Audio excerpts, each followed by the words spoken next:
Desafortunadamente, para efectos de un panel arbitral hay dos cosas. De entrada, la pregunta, ¿quién nos lo va a resolver? Sí. Probablemente los paneles arbitrales. Donde... pero ¿se va a resolver en los paneles arbitrales de México, Estados Unidos y Canadá? Sí, es decir, si la reforma se aprueba como está, es muy probable que nuestros socios comerciales nos lleven a paneles arbitrales y se pongan todos estos elementos sobre la mesa. Ahí no van a aplicar dos cosas. Uno, no van a funcionar argumentos políticos de que hablen de la, digamos, de la intención de entregar al país, etcétera, y el saqueo del sector privado, todo eso que hemos estado escuchando en medios y en estos foros. Se van a ir a los detalles del texto legal aprobado, el texto legal que conforma el TEMEC. Y las declaraciones del doctor Seade no corresponden, no se reflejan en el texto legal aprobado. Y eso es exactamente lo que van a analizar los panelistas. Y, por lo tanto, sí nos exponemos en diversos frentes, tanto a los casos de inversionista-Estado, por casos claros de expropiación indirecta, y en esos casos en particular hay que ver no los discursos políticos, sino los precedentes que tenemos de todo el historial de casos inversionista-Estado en el TEMEC, más de 20 casos en contra de México, más o menos ganamos la mitad, perdemos la mitad, pero en todos los casos se plantean cuestiones de derecho que han sido violadas en materia de trato nacional, nación más favorecida y sobre todo expropiación indirecta. Actos de gobierno que acaban al final del día acotando y modificando digamos, el ámbito de acción del sector privado y sus derechos como inversionistas. Eso es lo que se va a analizar en estos paneles. Almudena. Sí, yo estoy completamente de acuerdo con que los paneles internacionales tienen que resolver una controversia con base en el texto del tratado y bueno, solamente señalo que hay un anexo, el 14B, donde se establece claramente que para verificar si hay una expropiación indirecta, y a la letra dice, se debe de verificar el impacto económico, la medida en la que se interfiere con las expectativas, pero también el carácter del acto gubernamental, su contexto y su intención. Entonces, y no solamente eso, sino que también dice que las acciones regulatorias no discriminatorias no constituyen expropiaciones indirectas, si nos remitimos al texto.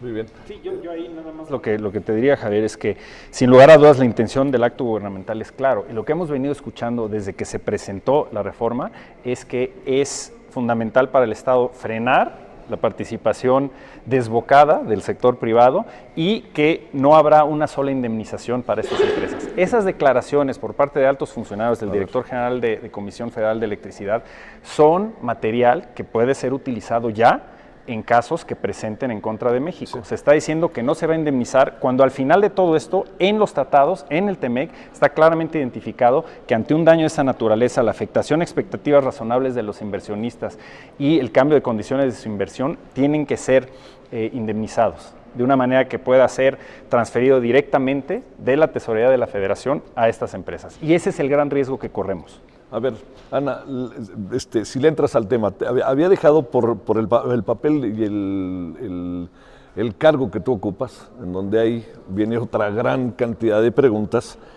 que tienen que ver, por ejemplo, primero, si tienes una opinión sobre lo que estamos platicando, y segundo, ¿están en riesgo las inversiones de las compañías canadienses y estadounidenses dentro del territorio mexicano y se violarían los compromisos adquiridos con el acuerdo del TEMEC?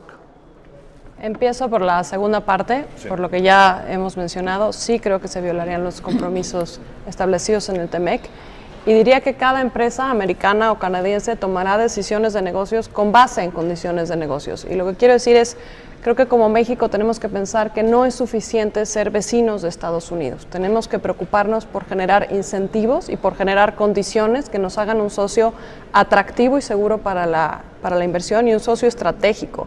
Pero también tenemos que generar confianza para la inversión y me parece que la confianza empieza por cumplir nuestros compromisos internacionales. Históricamente el 50% de la inversión extranjera en México viene de los Estados Unidos y yo creo que hoy estamos ante la oportunidad de decidir si queremos ser un polo que atraiga este tipo de inversiones, porque hoy las empresas cada vez más están buscando dónde pueden generar energías limpias para operar, tienen compromisos, como decía, muy serios. En Estados Unidos ya se formó un organismo al que se han asignado 217 de las empresas más grandes con compromisos muy agresivos que quieren alcanzar incluso 10 años antes que el Acuerdo de París. Entonces, pues yo creo que la pregunta es, ¿qué país queremos ser? Queremos ser el país que contribuya a la estrategia binacional que existe en materia de cambio climático. Queremos tomar la decisión responsable de generar más y mejores energías y que México se convierta en un polo que pueda ser atractivo para más inversiones, o queremos dificultar que haya este tipo de inversiones. Muchos inversionistas de repente se aprovechan de las condiciones del país. ¿Encuentras preocupación de parte de los inversionistas estadounidenses por lo que está haciendo la reforma eléctrica, de lo que han platicado contigo, partiendo de que muchos de ellos también tienen esta doble cara, ¿no? Hay que reconocer. ¿Qué encuentras ahí? Lo dividiría en dos. La primera parte, pues te diría que México cuenta con las leyes para hacer cumplir y que haya una cultura de legalidad, y me parece que ese es un proyecto importante que incluso desde la iniciativa privada nos corresponde no solo participar, sino apoyar y promover activamente. Y lo segundo, sí, por supuesto que hay una preocupación, y por eso estamos viendo estos extrañamientos de la industria, de los congresistas. Las declaraciones de la secretaria Granholm me parecen relevantes y me parece... mi lectura es no solo su preocupación de que estaríamos incumpliendo con el TEMEC, sino de que estaríamos dejando ir una oportunidad tan grande como que México podría producir hasta 10 veces lo que necesita internamente y convertirse en una potencia a nivel regional. Bueno, a ver, ¿cómo se va a resolver el problema? O sea, a ver, pues, pregunto, doctor, ¿cómo se va a resolver cuando hay diferentes interpretaciones respecto a cuestiones tan esenciales como sería si está o no está en el TEMEC, el tema energético, si vamos a llevar a un panel de discusiones posteriores? ¿Cómo verlo? Porque, pregunto, ¿podríamos estar aprobando algo que al paso del tiempo nos mete en un problema de carácter con nuestros socios comerciales? ¿O qué alcanzan a ver? O al revés, diría, ¿no? A lo mejor ahí se abre algo que no habíamos visto, que estaba en el TEMEC y que hay otra manera de interpretarlo, ¿no? O sea, veo las dos cosas, a ver. Sí, mira, Javier, la regla de oro de la Convención de Viena sobre el Derecho a los Tratados, 1969, es aquella que marca que los tratados se celebran de buena fe y se cumplen de buena fe. Claro.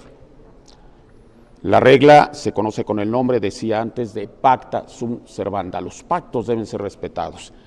El artículo 8 contiene un pacto de Canadá, Estados Unidos con México, según el cual Canadá, Estados Unidos le reconocen a México su derecho soberano de modificar su constitución en el ramo energético, no solamente hidrocarburos. Sentido lato sensu es hidrocarburos y es energía.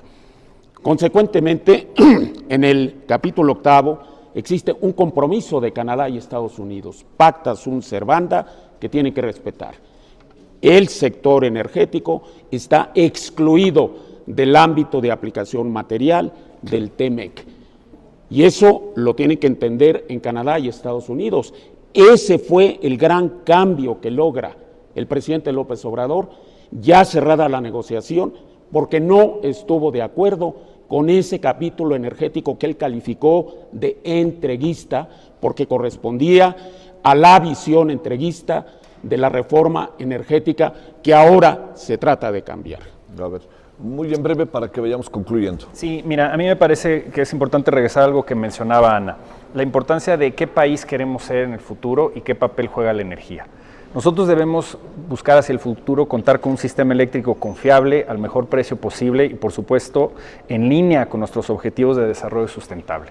Y en estas ya casi 3 semanas de foro de Parlamento Abierto, la CFE no ha logrado explicar de dónde va a salir el presupuesto para poder financiar, dado que se va a ocupar de la actividad de generación eléctrica y va a quedar fuera en gran parte el sector privado, cómo va a ser para invertir, para lograr esta transición energética que tanto requiere el país. Y aquí me gustaría entrar muy brevemente al tema de competitividad.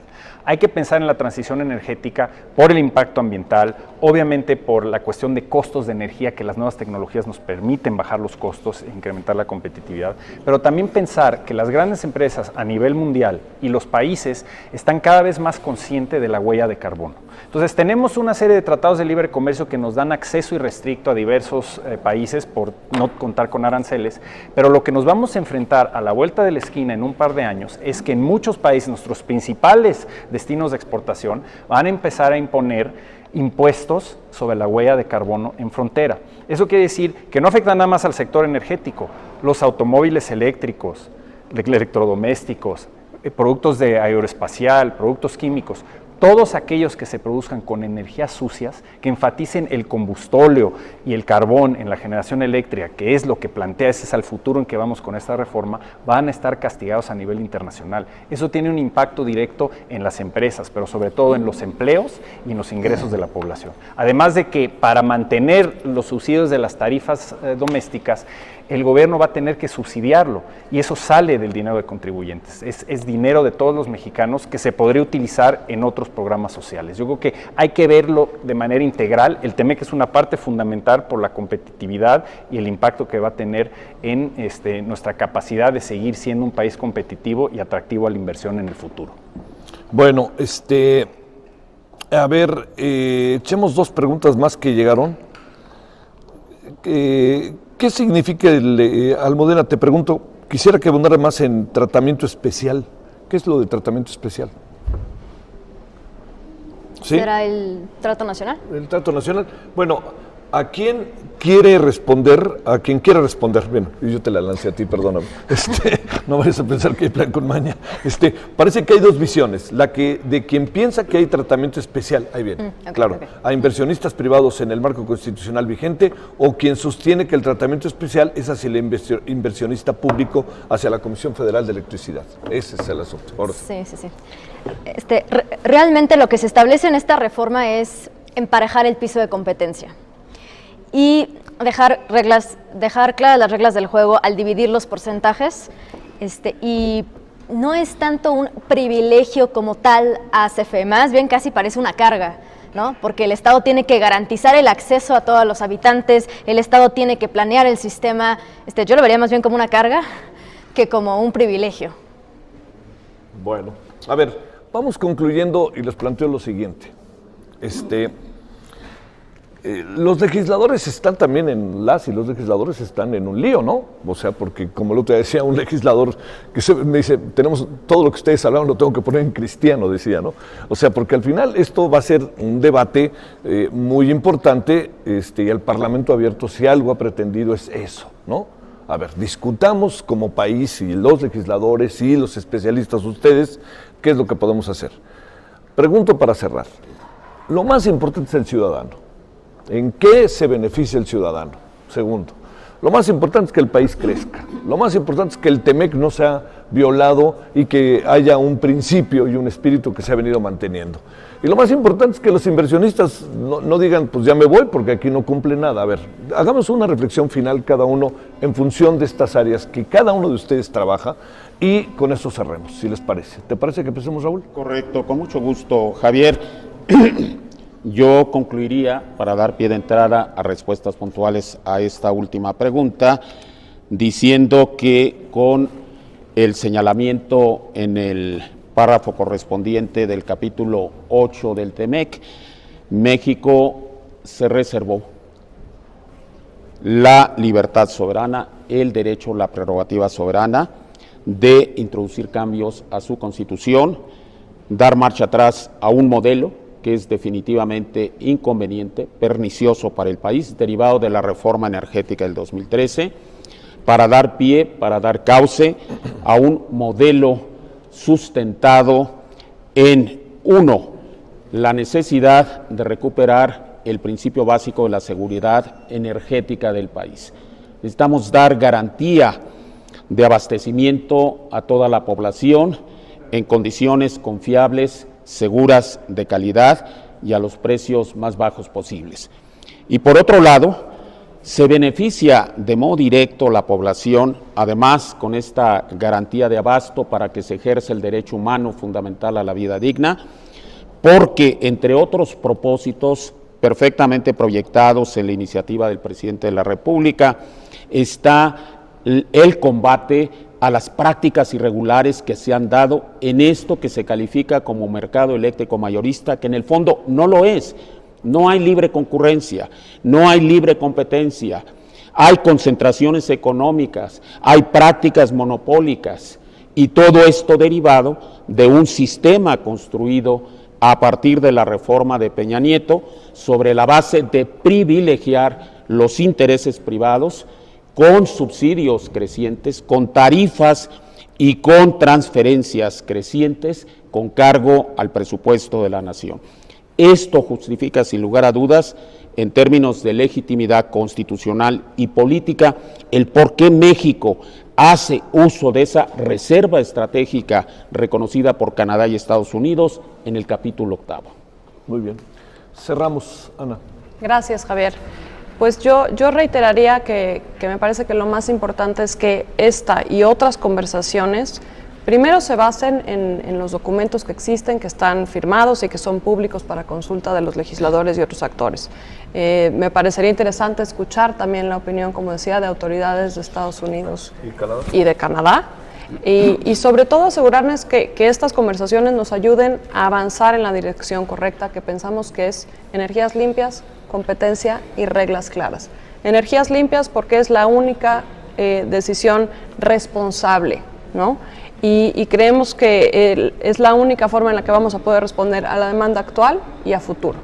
Competencia porque pues a mayor participación en el mercado, tanto pública como privada, pues hay mejores opciones para los consumidores, hay servicios de mejor calidad, hay nuevas tecnologías y por supuesto empleos.